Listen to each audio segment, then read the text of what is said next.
नमस्कार, आप देख रहे हैं न्यूज वन हिंदुस्तान। इस वक्त की खास खबरों में मैं हूं आपके साथ ज्ञान प्रकाश पांडे। मुख्य चिकित्सा अधिकारी ऊधम सिंह नगर डॉक्टर मनोज शर्मा ने नागरिक चिकित्सालय खटीमा का निरीक्षण करने पहुंचे। सीएमओ ने अस्पताल में सभी सुविधाओं जैसे CT scan, ICU, ultrasound machine, X-ray machine, OPD, NICU आदि सभी विभागों का निरीक्षण किया। साथ ही मरीजों से बात कर उनको मिलने वाली सुविधाओं के बारे में जानकारी दी। इस अवसर पर सीएमओ डॉक्टर शर्मा ने बताया कि सीटी स्कैन मशीन कोरोना काल में प्राप्त हुई थी, जिसकी वारंटी कम थी, इसको संचालित किया जा रहा था। टेक्निकल कारणों से मशीन बंद पड़ी है, जिसको जल्द ही सुचारू किया जाएगा। 102 खूबियों की सवारियों 2 संचालित है, जिसमें इस माह 70 लाभार्थी लाभ मिला। जो वाहन खराब पड़े वह शीघ्र सुधारा जाएगा। एक्सरे मशीन चालू है। जहां तक बात है आईसीयू की, जिसमें 11 बेड हैं, जिसमें पर्याप्त फिजिशियन और स्टाफ नहीं होने के कारण सुचारू नहीं है, जिसमें एक सप्ताह के भीतर कम से कम 5 बेड आईसीयू संचालित करने का प्रयास किए जाएंगे। तो वो भी यहाँ पर आए थे कुछ समस्याओं को लेकर के, उनके द्वारा भी जो है थोड़ा सा आक्रोश जाहिर किया गया था। तो सब चीज़ें मेरे संज्ञान में आई, तो मैं आज इधर इंफॉर्मेशन के लिए यहाँ पे आया हूँ। और जहाँ तक सीटी स्कैन की बात है, तो सीटी स्कैन हमारा आपको बता दूँ मैं कि ये CSR के माध्यम से हमें कोविड टाइम में प्राप्त हुआ था। तो उस समय इसकी जो वारंटी थी वो कम समय की इसकी वारंटी थी। तो जिसके बाद खैर हमारे द्वारा इसको संचालित किया गया और इसका लगातार अभी संचालन जारी था। और आप समझते हैं क्योंकि ये चीज़ें ऐसी हैं, टेक्निकल कुछ प्रॉब्लम्स आती रहती हैं उसमें। तो कुछ इसमें टेक्निकल फॉल्ट अभी हुआ था, तो उसको ठीक करने के जो प्रयास जो हैं यहाँ पर जो CMS हैं डॉक्टर पंत उनके द्वारा किए जा रहे हैं। लेकिन जहाँ तक CMC की बात करें तो उसमें थोड़ा सा बजट ज़्यादा चाहिए। तो उसके लिए यहाँ चिकित्सा प्रबंध समिति में इतना बजट उपलब्ध नहीं है। तो उसके लिए महानिदेशालय स्तर से जो है बजट की डिमांड जो है वो CMS द्वारा की गई है। और जो अभी तत्कालिक उसको ठीक कराने के लिए जो आवश्यकता है, लगभग उसमें 5 लाख रुपये खर्चा है। तो उसके लिए मेरे द्वारा निर्देश दिए गए, उनके द्वारा पूर्ण प्रयास भी इसके लिए किया गया है कि उसको शीघ्र से शीघ्र 1 हफ्ते के अंदर उसको बात करके उसके पार्ट खरीद करके उसको ठीक कराया जाए। Bureau report, news one Hindustan. Udham Singh Nagar जिला मुख्यालय पौड़ी में ठेकेदारों ने प्रदेश सरकार के खिलाफ नारेबाजी कर प्रदर्शन किया। उन्होंने प्रदेश सरकार पर उत्तराखंड के ठेकेदारों की उपेक्षा करने का आरोप लगाया। उनका कहना है कि 10 करोड़ तक के निर्माण कार्यों में वरीयता उत्तराखंड के अस्थायी व मूल निवासियों को ही दी जाए। उन्होंने कहा कि सरकार ठेकेदारों की मांगों को गंभीरता से नहीं ले रही। उनकी समस्याओं का जल्द समाधान नहीं हुआ तो 1 सितंबर से तालाबंदी कर प्रदेश व्यापी आंदोलन शुरू किया जाएगा। वहीं बृहस्पतिवार को लोक निर्माण विभाग द्वारा प्रांतीय खंड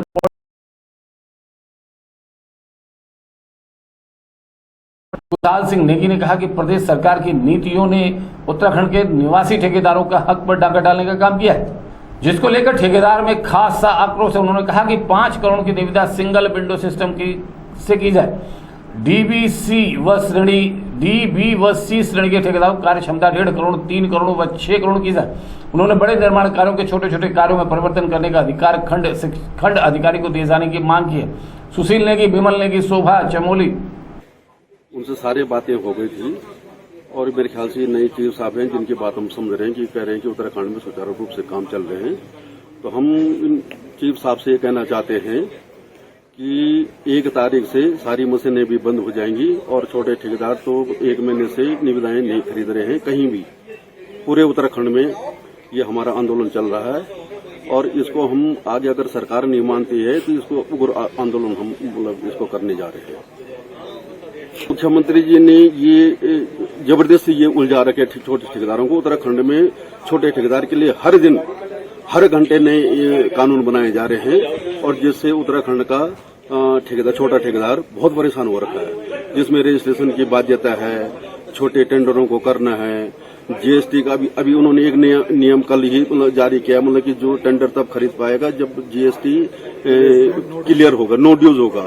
GST डिपार्टमेंट में हम लोग जा रहे हैं तो वो नो ड्यूज देने के लिए तैयार नहीं है, जबकि हमारा मतलब नील GST चल रहा है। हमारा अभी ये एक अल्टीमेटम है कि सरकार के लिए कि हमारे जो भी हमारे जो मुद्दे हैं वो होते हैं, नहीं तो 1 तारीख से सारी JCB बंद हो जाएगी। ऑफिस ताला बंद हो जाएगी।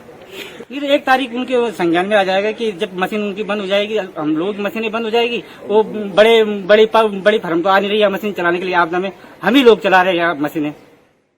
तो वो तो 1 तारीख को अब ये तो हम लोगों को छोटे ठेकेदारों को दबाया जा रहा है इसमें बस। पदाधिकारियों? ये मेरे स्तर से नहीं, ये उच्च स्तर से माननीय मुख्यमंत्री जी स्तर से, हमारे सचिव महोदय के स्तर से, हमारे पीडब्ल्यू मिनिस्टर के स्तर, सभी स्तर से ये निर्देश है कि जितने भी हमने अपने जितनी जीपीएस माउंटेड हमारी सारी जेसीबीज है, हमारी हर जनपद में वेबसाइट पे, हमारे हर जनपद की वेबसाइट पे सबके एक्सएन, एई, जेई सबके और इवन ऑपरेटर तक के मोबाइल नंबर पड़े हुए हैं। सबको सख्त हिदायत है कि कोई भी आदमी अपना मोबाइल ऑन रखेगा और ऐसी जगह पे जहां पर कोई एक नेटवर्क नहीं आता है, दूसरा नेटवर्क है, तो दो मोबाइल के लिए भी निर्देशित किया गया है। और जहां तक मेरी जानकारी है, सब लोग बड़ा इसमें अच्छा रेस्पॉन्स कर रहे हैं। आप देखते भी होंगे कि जहां पर अगर हमारी सड़क बंद होती है तो तत्काल वहां पर विदिन जितना भी एक ट्रेवलिंग टाइम जहां से हो सकता है उस टाइम में हमारी जेसीबी अपने काम पर पहुंच जाती है। देखिए, जितने भी असुरक्षित सेतु हमारे यहाँ रिपोर्टेड थे उनकी ऑलरेडी समीक्षा की जा रही है और कई हमने, अगर बात की जाए तो कई असुरक्षित सेतुओं को हमने सुरक्षित स्थिति में भी ला दिया है और जो अभी हमारे असुरक्षित सेतु थे वो सारे सैंक्शन भी हो गए हैं, उसमें काम चल रहा है। देखिए, उत्तराखंड प्रोक्योरमेंट रूल्स में ये निर्धारित है कि हमें वर्क के टुकड़े नहीं करने हैं।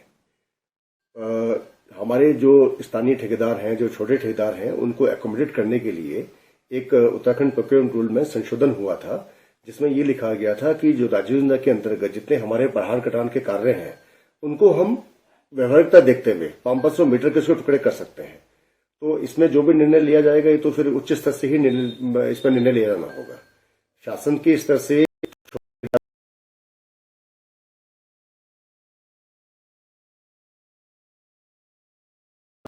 टेंडर प्रणाली जो है वो उत्तराखंड प्रोक्योर रूल में डिफाइंड है, ऑलरेडी वो डिफाइंड है। उसमें कुछ भी चेंजेस करने होंगे तो वो फिर चेंजेस उच्च स्तर से ही होंगे।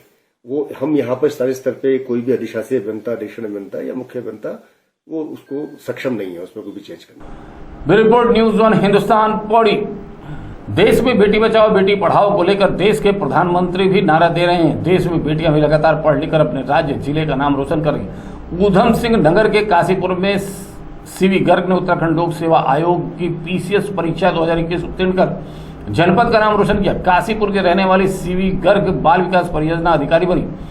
सीवी गर्ग काशीपुर के अधिवक्ता और आंदोलनकारी नीरज गुप्ता की बेटी हैं। खबर होने के बाद नीरज गुप्ता के घर बेटी को बधाई देने वालों का तांता लगा हुआ। बेटियों की इस उपलब्धि से जहां शहर के लोग अपने आप को गौरवान्वित महसूस कर रहे हैं, वहीं परिजन भी गर्वित दिखाई दे रहे हैं। मेरी जर्नी काफ़ी अच्छी लंबी रही है और आगे भी रहेगी। अभी मैं और ज़्यादा मेहनत करूँगी और आगे बढ़ूँगी। इसके अलावा मैं क्रेडिट अपने भगवान जी को, अपने स्वर्गवासी बाबा जी को, अलावा मेरे पेरेंट्स, मेंटर्स, फ्रेंड्स, सब लोगों को मैं क्रेडिट देना चाहूँगी। उसके अलावा आप लोग अभी मुझे और मेहनत करते हुए देखेंगे, दोबारा भी मेरा नाम देखेंगे लिस्ट में, ऊपर देखेंगे अगली बार।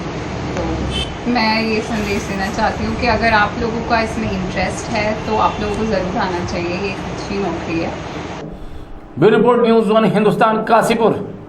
भाजपा सांसद कंगना रनौत द्वारा देश में अन्नदाता कहे जाने वाले किसानों को अपशब्द कहते हुए उल्टी सीधी बयानबाजी के विरोध में यहाँ पूरे देश में प्रदर्शन हो रहा है। वहीं आज ऊधम सिंह नगर के जसपुर में एनएसयूआई कार्यकर्ताओं ने जसपुर सभा चौक पर भाजपा सांसद कंगना रनौत के खिलाफ जमकर नारेबाजी करते हुए सांसद पद से इस्तीफा देने की मांग करते हुए किसानों से माफी मांगने की बात कही। अन्यथा इस देश की जनता ऐसे राजनेताओं के विरोध धरना प्रदर्शन भी करेगी। उसी क्रम में जसपुर के सुभाष चौक पर पुतला दहन भी किया गया। कंगना रनौत ने जो बयानबाजी की है, जो टिप्पणी दी है किसान विरोधी कि ये किसान बलात्कारी और ये कर रहे हैं, तो ये एक बहुत ही घिनौनी हरकत है। कंगना रनौत को इसके ऊपर माफ़ी मांगनी चाहिए। ऐसा नहीं होनी चाहिए क्योंकि ये सरकार ही किसान विरोधी है। ये सरकार की ही मंशा का एक सवाल है। सरकार की ही मंशा ऐसी है, सरकार घबराई हुई है किसानों से कि कहीं ना कहीं किसान फिर अपनी बात आगे रख रहे हैं। ये बिल्कुल और माफ़ी मांगनी चाहिए और तुरंत एनडीए सरकार को इनका इस्तीफा मंजूर करना चाहिए और इन्हें इस्तीफा दे देना चाहिए। और हम चाहते हैं कि कंगना रनौत जिन्होंने किसानों का अपमान करा है वह उनसे माफ़ी मांगे और अपना इस्तीफा दें। किसानों को कहा है कि किसान छवि खराब करी है पूरे भारतवर्ष में, भारत में करा जा रहा है। Bureau report, news 1 Hindustan Jaspur. Mussoorie में मजदूर संघ अपनी 3 सूत्री मांगों को लेकर शहीद स्तर पर अनिश्चितकालीन धरना दे रहे हैं। वहीं अब मसूरी रेहड़ी पटरी कमजोर वर्ग समिति के द्वारा भी मजदूर संघ के धरने का समर्थन करते हुए शहीद स्थल पर अपने विस्थापन को लेकर धरना शुरू कर दिया गया। मसूरी शहीद स्थल पर एकत्रित हुए मजदूर संघ और पटरी व्यवसायियों ने कहा कि स्थानीय प्रशासन और सरकार उनकी लगातार अनदेखी कर रही है, जिससे वह काफी परेशान है। उन पर रोजी रोटी का संकट बढ़ रहा है, परंतु उनकी और कोई देखने वाला नहीं। उन्होंने कहा कि कई बार प्रशासन द्वारा उनको आश्वासन दिया गया, परंतु आज तक कोई सकारात्मक कार्रवाई नहीं हो पाई। उन्होंने कहा कि अगर उनकी मांग पूरी नहीं होती है तो 2 सितंबर को मसूरी गोलीकांड के अवसर पर शहीद स्थल पर आयोजित होने वाले कार्यक्रम के दौरान भी धरना जारी रखेंगे और मुख्यमंत्री पुष्कर सिंह धामी से मुलाकात कर उनको अपनी मांगों को लेकर ज्ञापन देंगे। दुकानें लगा रहे हैं, लेकिन आज तक हमने ऐसा अतिक्रमण कभी नहीं देखा है। ऐसा अतिक्रमण, ये बड़ी बड़ी दुकानों का कोई अतिक्रमण नहीं हो रहा है, हम लोगों के पास अतिक्रमण हो रहा है। 3 महीने से दुकानें नहीं लग रही है। हम अपने शहर में रह के ऐसे हो गए जैसे चोर नहीं होते, लगा रहे हटा रहे, लगा रहे हटा रहे। हमारी आत्मा जानती है, हम लोग लेडीज है, हम लोग मसूरी में लेडीजों के लिए कोई व्यवसाय नहीं है सर। मोदी सरकार ने नगर पालिका था तो लोन नहीं देना चाहिए था हमें, लोन दे दिया तो कौन उठाएगा उस लोन का जिम्मेदार। मेरी तो खुद के बच्चों की स्कूल की फीस भरने के लिए रह रखी सर। 10 दिन का टाइम दिया था एसडीएम महोदय ने कि 10 दिन में हम तुम्हारा चिन्हीकरण कर देंगे, लेकिन आज 3 महीने होने को आए और कोई एसडीएम, कोई चिन्हीकरण के नाम पे हम लोगों को बस भरोसा दिया जा रहा है। अब तो हमने नगर पालिका जाना भी छोड़ दिया है। एसडीएम महोदय कहते हैं हम एक आदमी से बात करने के लिए बैठा हुआ हूं मैं। अरे हम अपने शहर के लोग हैं, आंदोलन करा हमने, उत्तराखंड क्यों लिया ये बता दीजिए हमें। इसलिए कि हमें सड़कों पे भी हमें परेशान किया जा रहा है, कोई नहीं दे रहा सर। आज कोई नेता हमारे साथ आने को तैयार नहीं है। कह रहे एसडीएम का प्रशासन चल रहा है, कोई करता ही नहीं। अरे एसडीएम का चल रहा है, अगर बड़े दुकानों पे अतिक्रमण लाके दिखाए अब भी एसडीएम का ट्रांसफर हो जाएगा, लेकिन हम लोगों के ऊपर डंडा दिया जा रहा है। आज सड़कों पे देखो गाड़ी लग रही है, गंदगी फैल रही है, कूड़ा फेंक रहा है, उसका कोई जिम्मेदार नहीं। उनको तो दे ही रहे हैं, साथ में हम अपना रेडी पट्टी का जो अपना वो लेके बैठे हैं, जिससे हम त्रस्त हैं। हमारी माता बहनें जो आज हमारे घर के चूल्हे नहीं जल रहे हैं, सब बहुत ज़्यादा परेशान हैं। 3 महीने हमें हो गए हैं। प्रशासन से हमारी वार्तालाप हुई थी, उन्होंने कहा था हमें 10 दिन का टाइम दीजिए, हम आपकी व्यवस्था करते हैं, लेकिन उसके बाद हमारी कोई सुनवाई नहीं हुई। और उसके बाद 2-2 गाड़ियाँ लगा दी गई कि उन्हें प्रतिदिन हटाया जाए। निशान लगाए थे, उसके बाद कोई कार्रवाई नहीं हुई है। नाम भी लिए गए, हमारे सबके नाम भी लिए गए, इतने आदमी बैठाएंगे, इतने आदमी बैठाएंगे। पहले हम ये कर रहे हैं, स्थानीय कौन है, बाहर का कौन है। मैंने कहा भाई सबके आप आधार कार्ड ले लीजिए जिन्होंने लोन ले रखा है। हमारी तो लोन की किस्तें चढ़ गई हैं सर पे। पटरी वालों की बात है, पटरी के लिए उनके भी चुनावी एजेंडे में तो वेंडर जोन आ जाता है, शिलान्यास भी वेंडर जोन का हो जाता है। लेकिन माननीय मंत्री जी, आप मसूरी के लिए धरातल पे कब काम करेंगे? आपने ऑडिटोरियम बनाया, जनता का ऑडिटोरियम था, आज रिबन काटे हुए भी 2 साल हो गए, लेकिन जनता को उपयोग में नहीं आ पा रहा है। सड़कों की हाल देखिए आप, गलोगी की देखिए आप, 4 साल बाद उसका काम लगाते हैं, 21-22 करोड़ का बजट रहता है, फिर उसे बढ़ाते बढ़ाते आज 26-27 हो जाएगा। क्या चांदी की दीवार लगाने के चक्कर में है वहाँ आप? आज बरसात में वहाँ पूरा पर्यटक परेशान है, स्थानीय नागरिक परेशान है। मसूरी लंडौर की बात कर लीजिए आप, लंडौर मार्केट बंद हुए भी आज 1.5 महीने से ऊपर हो गया है। कहाँ व्यवस्था है आपकी? आज बस अड्डे की तरफ हो गया है, कहीं घरों पे छतें गिर रही हैं, तो किस तरह? और आपने पूर्व में आश्वासन दिया रिक्शा चालकों को कि जब ये रिक्शा दबी थी यहाँ पे, आपने तुरंत बोला अगले दिन इनको 7 रिक्शा मैं दे दूंगा। आज कहाँ है वो 7 रिक्शा? आज उन्हें सिर्फ भैला फुसला के आप सहारनपुर जाइए रिक्शा ले आइए। अरे उन पे कहाँ से थे पैसे जो सहारनपुर चले जाएंगे रिक्शा ले आएंगे? आप कम से कम ये ढोल नगाड़ा पीटना और ये घोषणाएं करना बंद करें और जनता के लिए धरातल पे काम। बिल्कुल रहेगा, हम तब तक उठने वाले नहीं जब तक हमारी मांगों को पूरा नहीं किया जाता। नगर पालिका द्वारा हमें कोई ठोस कार्रवाई नहीं दी जाती है, तब तक हम यहाँ से उठने वाले नहीं है। और रही 2 सितंबर की बात, 2 सितंबर भी हम यहाँ पे शांतिपूर्ण तरीके से धरना देंगे, माननीय मुख्यमंत्री जी को ज्ञापन देंगे और उनसे जवाब पूछेंगे सर कि हमारी समस्या का समाधान कब होगा। Bureau report news 1 Hindustan Mussoorie. बने रहे खबरों में, देखते रहे न्यूज़ 1 हिंदुस्तान। नमस्कार, आप देख रहे हैं न्यूज़ 1 हिंदुस्तान।